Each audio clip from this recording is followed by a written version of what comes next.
তুমি এখানে কেন আইছো? তুমি আর কোনোদিন আমার সাথে কথা কইতে আইবা না। কেন তুমি এই কথা কইতেছো কেন?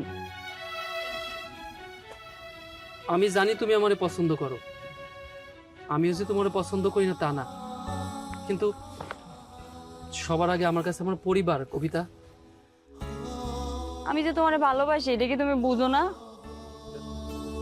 দেখো, তুমি যদি আমার ভালো চাও, আজকে এইখানে সব শেষ। তুমি জানো না, তোমার বাবার কাছ থেকে আমি টাকা নিছি এই শর্ত দিয়ে যে আমি তোমার সাথে কথা বলবো না। সেই টাকা আমি আবার আমার দোলা ভাইরে দিছি। তোমার বাবা যদি শুনতে পারে তাহলে আমার ভিটা মাটি সব কিন্তু লেখানি বসে। তুমি তুমি সেই শর্তে রাজি হইছো? আমার মতো গরিবের ছেলে যে সংসারে আছে, এছাড়া তার আর কি উপায় আছে কবিতা? তুমি কেন পাগলামি করতেছো? তুমি চেয়ারম্যানের মাইয়া, তুমি আমার সাথে অনেক ভালো পোলা পাইবা। যাও, তুমি বাড়ি যাও, আর আমারে আমার পরিবারের নিয়ে ভালো থাকতে দাও। তাইলে তুমি আমারে ভালোবাসতা না? এইসব কথার কোনো মূল্য আমার কাছে নাই। যাও, তুমি বাড়ি যাও। চেয়ারম্যান কাকা যেমন যেমন করে কয় সেরকম করে চলো।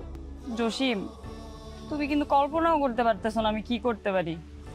কথাটা মনে রেখো তুমি।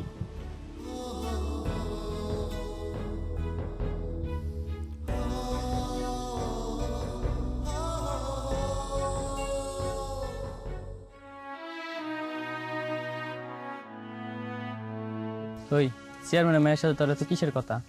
ওই তেমন কিছু না, আসছিল আর কি। আমি কিছু বলি নাই, বিদায় করে দিছি। খুব ভালো করছো। দেখ, মায়া মানুষ তোর প্রেমের হতে ফালাইয়া নিঃস্ব করে দিব।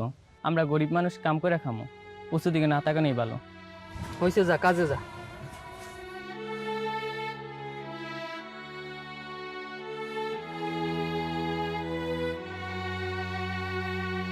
জসি,